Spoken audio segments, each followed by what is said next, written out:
بسم الله الرحمن الرحيم.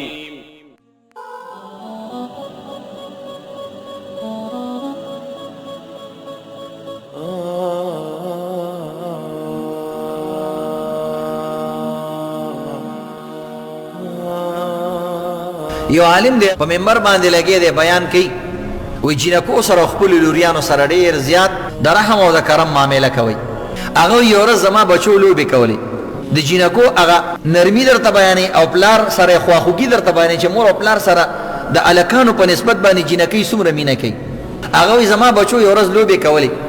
نو لوریانې مې مو سره ناستې وي نو الکان خو ډېرو خیارانې په کاغذ باندې به ولیکل چې مثلا که چا لوبه وبیلله نو هغې باندې به کار او سزا به ورکو. نو دی الکانو به خپل کاغذ اوس لولو نو هغه به ښکاره کېدو نو خپله بیا هغه کاغذ واغستو چې هغې کې سزا نه وي. هغه جنۍ به بل کاغذ اوچت کو ورته یې ورشه ته لوښي ووینځه بیا به ورسره داسې کار وکړو بیا به ورته ورشه باتروم ووینځه بیا به ورته ورسه سبزي کټ کا داسې ډېر کارونه یې پرې وکړو. ما ورته کتل نو هغه جنۍ ډېره زیاته په عذاب کړه خپله خور لوبې دي ماشومان کوي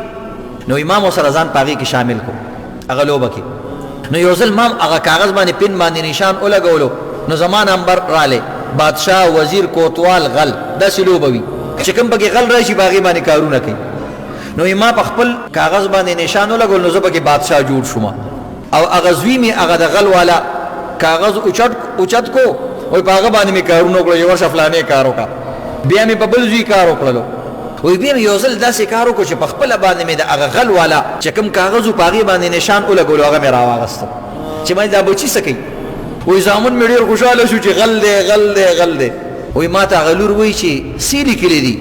وایي ما ورته ویلې چې زه غل یم. وایي زما لور په ژړا شوه چې نه نه نه زما بابا غل نشي کېدی نه نه نه زما بابا غل نشي کېدی او ما ته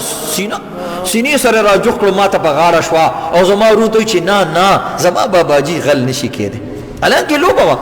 هغه ویلې زه په منبر باندې ناست یم د خدای په ذات باندې قسم خورم چې زما لور ما سره دا مینه وکړه زما سترګو کې موښکې رالې چې ګوره په لوبې کې لور غواړي چې زما بابا باندې د غل نوم رانشي. نو دې وجې لوریانو سره ډېره مینه کوئ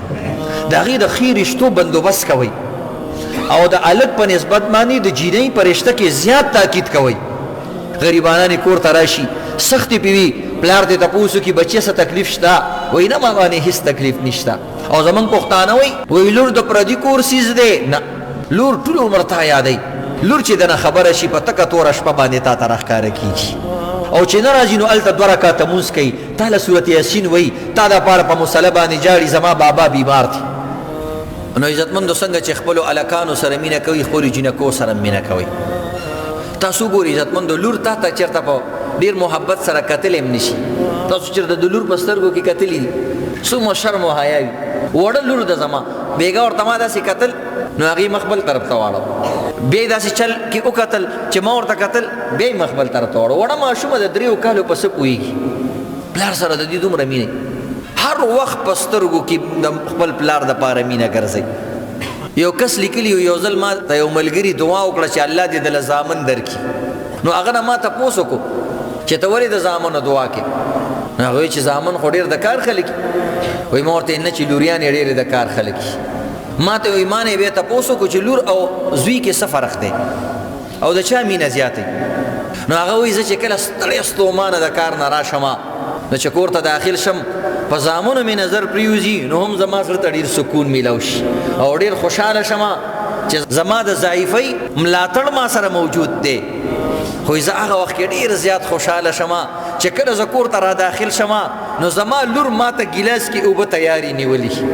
چې څنګه زه کټ کې کېنم ما ته ګیلاس اوبه فرمایش ما کړی هم نه وي او ما ته اوبه مخې ته ونیسي جام راته ونیسي زه اوبه وڅکم دې دوران کې زما سپلۍ والي سیټ ته کېدي او د کور د استعمال چپلې مال راوړي زما د ویلو نه بغیر ماته کېدي. د هغې نه بعد زما کټ ته راوخیږي زما خپې ماله زور کوي ماله چاپي کوي وایي په دې دوران کې چې کوم دی زما ټول تکاوټ ختم شي. خدمت داسې چیز دی عزتمند. لور د یو ګیلاس اوبه درکړي واړه ماشومه هسې چې د سره لوبې وکړي په دې سینه دې کښېني او دا ګیره د نه راکاږي او دا ټوپۍ د نه راکاږي د انسان زړه ته یو سکون میلو شي. رب کائنات الله رب العزت زمونږ او ستاسو د سکون دپاره کم کم څیزونه پیدا کړي دي